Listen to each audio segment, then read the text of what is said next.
সকলকে আমার প্রীতি, শুভেচ্ছা, স্নেহ, ভালোবাসা জানিয়ে শুরু করছি আজকের পর্ব মাতা সরস্বতী সম্বন্ধে আলোচনা।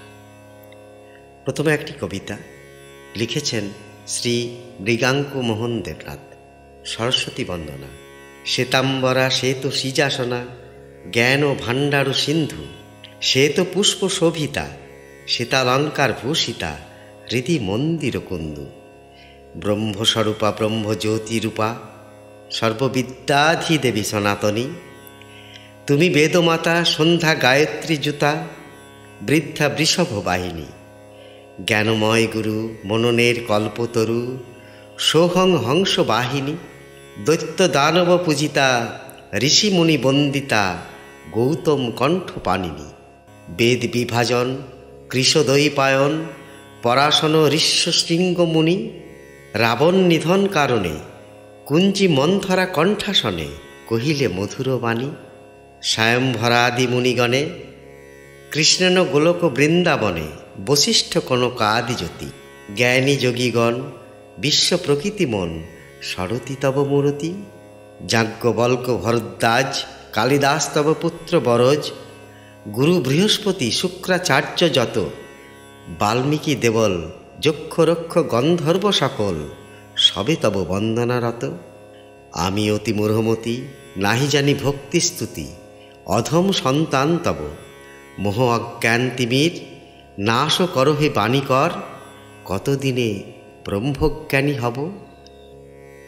শিশু কিশোর যুবক বিদ্যার্থী বিদ্যাভিলাষী পড়ুয়াগণ মাতা সরস্বতী বিদ্যাপ্রদায়িনী জ্ঞানেশ্বরীকে বলিল, মাতা তুমি সত্য মাঘ মাসে শুক্লপক্ষে পঞ্চমী তিথিতে আসো কেন?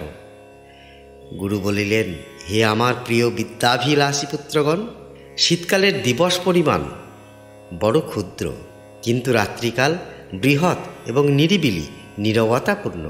সুতরাং তুমি নিশ্চিন্তে দীর্ঘ সময় বিদ্যাভ্যাসের যথেষ্ট সুযোগ পাইবে। তাই তো তোমাদের কল্যাণের জন্য শীতকালে মাতা তোমাদের কাছে আসিতে চাই।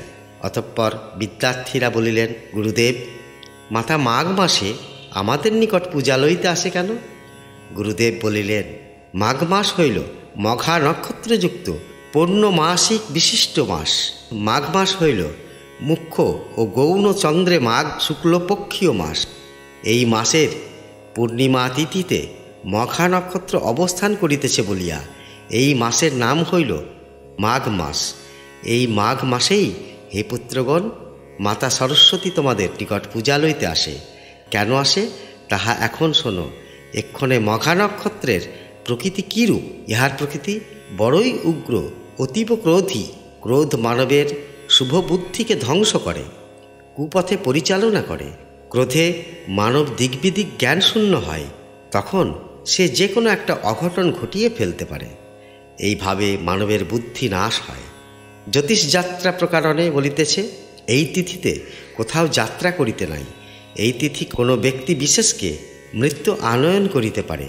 তাই গুরু বলিতেছেন, এই শুভ বুদ্ধি ধ্বংসকারী ক্রোধপরায়ণ অশুভ নক্ষত্রের উপর মাতা সরস্বতী ভর করিয়া শুভাত্মকে প্রতিষ্ঠা দেওয়ার জন্য, মানব কল্যাণের জন্য, ন্যায় ও সত্যকে স্থাপন করিবার জন্য বিদ্যাদেবী মাতা সরস্বতী উক্ত মঘা নক্ষত্রযুক্ত মাঘ মাসে আবির্ভূতা হন।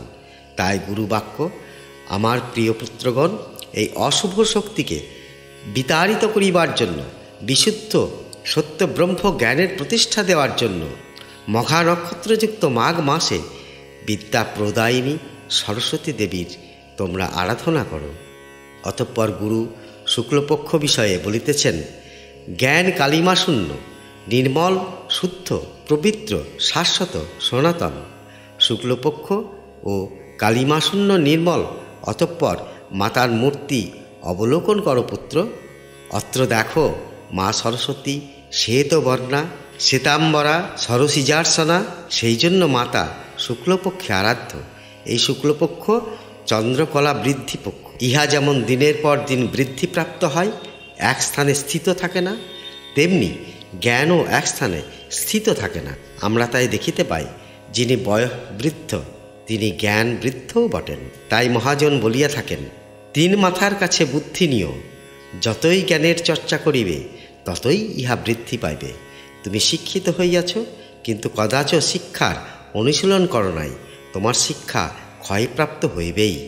যেমন ধরো একজন শিক্ষকের জ্ঞানের পূর্ণতা তখনই যখন তিনি তাহার অধীত বিদ্যা অন্যজনকে আগ্রহ সহকারে দান করেন, আর বিপরীতে তিনি যদি কাহাকেও কোনো দিন বিদ্যা নিবেদন না করেন, তবে তাহার অধীত বিদ্যা অনুশীলনের অভাবে ক্ষয়প্রাপ্ত হইবে। তাই সুপণ্ডিত চাণক্য বলিলেন, কছপি ভাণ্ডার তব ভরতি দৃশ্যতে ব্যয়ত বৃদ্ধি মায়াতি ক্ষয় মায়াতি চ সঞ্চয়াত। এখন জিজ্ঞাস্য, মাতা শুক্লপক্ষের পঞ্চমী তিথিতে আরাধ্য কেন? পূর্বেই বলিয়াছি, শুক্লপক্ষ হইল চন্দ্রকলা বৃদ্ধি পক্ষ, চন্দ্র হইল মন। সাধক যখন মনের পঞ্চম ভাগ মাতৃচরণে নিবেদন করিতে পারেন, তখন তাহার মাতৃপূজা সার্থক হয়। অতঃপর বলি, ষটচক্রের পঞ্চম স্থান হইল বিশুদ্ধাক্ষ, কণ্ঠমূল। এই কণ্ঠমূল হইতে বাক্যে প্রকাশ, জ্ঞানের বহিঃপ্রকাশ হয় কতকগুলি বাক্যের দ্বারা, আর এই বাক্যের প্রকাশ হয় কণ্ঠমূল হইতে। রাবণ বধের নিমিত্ত দেবতাগণ মাতা সরস্বতীকে কুঞ্জি মন্থরার কণ্ঠে বসিতে বলিলেন। কুঞ্জি মন্থরার কণ্ঠস্বরে মাতা কৈকেয়ীকে কুমন্ত্রণা দানের ফলে 14 বছরের জন্য রামচন্দ্র বনবাস করিলেন। দেবতাগণ কুঞ্জি মন্থরার কণ্ঠে জ্ঞান দেবীকে আশ্রয় করাইয়া এই কুমন্ত্রণা কৈকেয়ীর মাধ্যমে প্রকাশ করাইলেন। উদ্দেশ্য রাবণ বধ। তাই বাক্য তথা জ্ঞানের প্রকাশ হয় কণ্ঠ হইতে। কণ্ঠ হইল পঞ্চম স্থান। তাই শুক্লা পঞ্চমী তিথিতে মাতৃ আরাধনা করিতে হয়। হে আমার প্রিয় শ্রোতাবৃন্দ, আজ এই পর্যন্ত। পরবর্তী পর্ব পরের দিন প্রকাশ করিব, প্রতি বৃহস্পতিবার।